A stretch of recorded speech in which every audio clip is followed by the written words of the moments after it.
Bonsoir à toutes et à tous, ravi de vous retrouver pour un nouveau numéro de Ma Télé à moi. Ce soir, nous avons avec nous quelqu'un qui incarne parfaitement l'esprit de l'émission. C'est une émission qui lui va comme un gant, puisqu'il est pour moi une encyclopédie, la mémoire vivante de la télévision algérienne, mais pas que. Et c'est ce que nous allons essayer de découvrir en sa compagnie ce soir. Monsieur Abdelkader Ben Damache, bonsoir et merci d'avoir accepté notre invitation.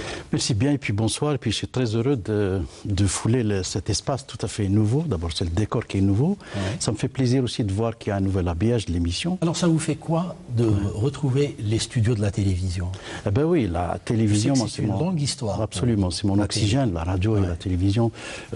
Pratiquement, j'y ai passé ma vie entière, si vous voulez qu'on le dise comme ça avec ces mots, très simples. C'était un 2 juin 1966 exactement, à la télévision d'Oran. Ouais. Et c'était une émission qui s'appelait Rokn al-Houat, qui c'est l'ancêtre un peu de Al-Hano Shabab actuel, et qui était organisée avec la direction artistique de la télévision d'Oran de l'époque. Et puis moi, j'étais jeune chanteur comme ça, jeune amateur. Et puis c'est comme ça que c'était la première fois que je voyais de l'intérieur la télévision. C'était quelque chose de magique. Chaque instant, je me rappelle comme aujourd'hui. Et puis en plus, la date, je me rappelle très bien. C'était le 2 juin 1966. C'était un peu prédestiné dans ma carrière puisque c'était la date de la promulgation de l'ordonnance 133 du 2 juin 66 portant statut général de la fonction publique. Donc voilà les deux choses qui étaient mêlées, qui ont commencé déjà dans ma carrière parallèle jusqu'à aujourd'hui d'ailleurs. Alors, pour commencer, je voudrais revenir sur une question qui est pour moi cruciale, celle du statut de l'artiste et de la carte de l'artiste. Vous êtes le président du Conseil national des arts et des lettres. Oui. Alors, je sais que c'est une grosse opération. La preuve en est qu'à chaque fois que je vous appelle, vous êtes en déplacement. Vous avez sillonné pratiquement toute l'Algérie. Alors, où en est cette opération, M. Abdelkader Ben Damache? Oui, c'est vous qui la chapeautez. Pour le contact avec les artistes, c'est vrai que le siège du Conseil national des arts et des lettres se trouve aujourd'hui à la Bibliothèque nationale Hamad d'Alger et les artistes se trouvent partout. Donc, je dis pour gagner du temps, pour avoir un peu la maîtrise de la situation, aussi bien pour nous que pour les artistes, il faut se déplacer, il faut aller les voir sur place. Et c'est ce que nous avons fait depuis 2 années pratiquement, un peu plus de 2 années. Nous sillonnons le pays, nous allons vers les artistes à travers le territoire national. D'ailleurs, l'opération continue jusqu'à maintenant.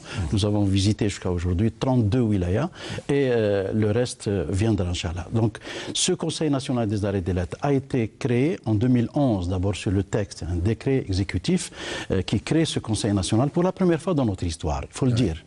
Et du moment qu'il est créé, qu'il existe, c'est l'État qui reconnaît l'artiste. Donc, on a été installé le 5 avril 2012 d'abord, et ensuite on a immédiatement commencé à travailler et les relations avec le ministère du Travail, bien sûr, en parallèle avec toute cette action de proposition, de décret, de négociation avec toutes les parties concernées, c'est-à-dire le ministère de la Culture en premier, le ministère du Travail, de l'Emploi et de la Sécurité sociale, tout ce monde-là avec le secrétariat général du gouvernement, donc c'est toutes ces institutions pour avoir un décret à l'époque. Le premier, c'était la protection sociale de l'artiste. Nous l'avons réalisé en 1 an et demi pratiquement de travail et ce décret existe.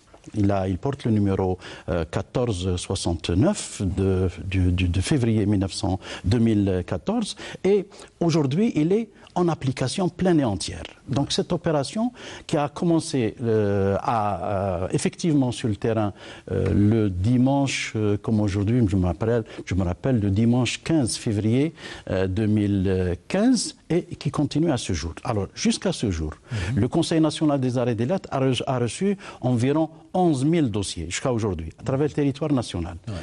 Des cartes qui ont été distribuées effectivement à travers le territoire national, c'est 7 535 cartes aujourd'hui qui sont détenues aujourd'hui par les artistes à travers le territoire national et puis tout art confondu.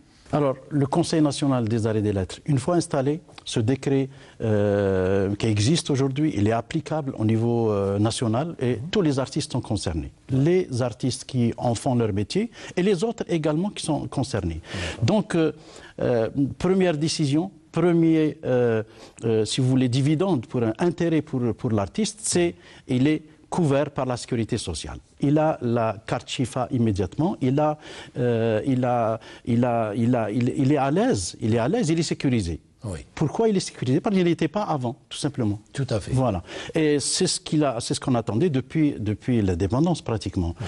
Bon, il y a donc cette couverture sociale et il y a aussi un autre décret qui s'appelle les relations de travail. Les relations de travail, c'est qui règle toutes les relations avec les autres. L'artiste avec autrui. Tous les autres qui ont affaire à lui sont réglés par ce décret. Oui. Alors, il y a ces deux choses qui sont importantes. Il y a aussi le fichier national des artistes. Il y a aussi la nomenclature des métiers artistiques dans notre pays. Il y a un certain nombre comme ça de branches et d'activités sous-jacentes à l'essentiel de cette activité de statut de l'artiste.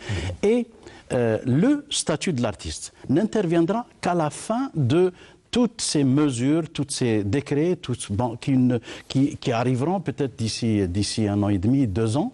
Peut-être pour les gens qui viendront peut-être après nous, ils vont le réaliser avec la loi portant statut général de l'artiste. Nous avons inversé un peu les choses pour aller vers l'utilité la pratique de la volonté de l'État par le truchement du ministère de la Culture et du ministère du Travail également, pour faire bénéficier l'artiste immédiatement de ce qu'il n'avait pas depuis l'indépendance à aujourd'hui. Donc aujourd'hui, la loi viendra un peu pour couronner toute cette action du gouvernement depuis un certain nombre d'années. Très bien. Et ce n'est pas pour vous flatter, M. Abdelkader Bendamech, mais tous les artistes que j'ai rencontrés m'ont confié que c'était une aubaine pour eux d'avoir affaire à un artiste, puisque vous l'êtes avant tout. Donc ça leur facilite. Il n'y a qu'un artiste pour comprendre un autre artiste. Absolument. Voilà. Alors, on va commencer avec votre programme. Et vous avez choisi de démarrer l'émission avec Nora dans sa chanson Wahdi. Wahdi qui veut dire seul. Et j'espère que vous n'allez pas nous laisser seuls. Moi, Abdelkader Bendamech, restez avec nous. On revient juste après la chanson. C'est parti.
شمعتي ضوات تقدي